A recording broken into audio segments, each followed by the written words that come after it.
केंद्रीय नेतृत्वानं माझ्यावर विश्वास टाकला, त्यामुळे सर्वांचे आभार।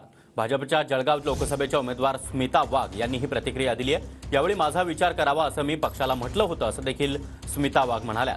मागील 32 वर्षांपासून पक्षाचं प्रामाणिकपणे काम केल्याचं चित झालं। जळगावची उमेदवारी जाहीर झाल्यानंतर चित्रा वाघ यांनी ही प्रतिक्रिया दिली आहे।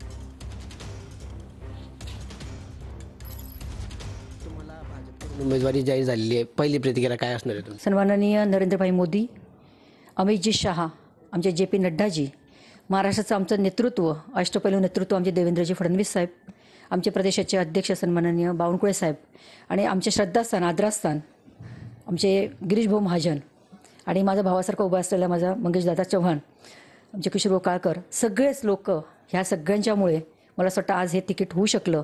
आणि ह्या नेतृत्वाला मी सगळ्यांना खूप खूप धन्यवाद व्यक्त करते की त्यांनी माझ्यावर हा विश्वास टाकला। ताई, गेल्या लोकसभेच्या वेळेस तुमचं ऐनवेळी उमेदवारी नाकारण्यात आली होती। यावेळेस वाटलं होतं का ताई तुम्हाला पुन्हा उमेदवारी मिळेल असं? कारण इच्छा तर तुम्ही व्यक्त केली होती। मी आमच्या नेतृत्वाला म्हटले होते की जर होत असेल तर माझा विचार करावा। आणि मला असं वाटतं 5 वर्ष मी काम करत राहिले, कारण मी पार्टीची पदाधिकारी आहे। विद्यार्थी दशेपासून कामाला सुरुवात केलेली आहे, म्हणजे जवळपास आज 32 वर्ष झाले मी काम करते आहे।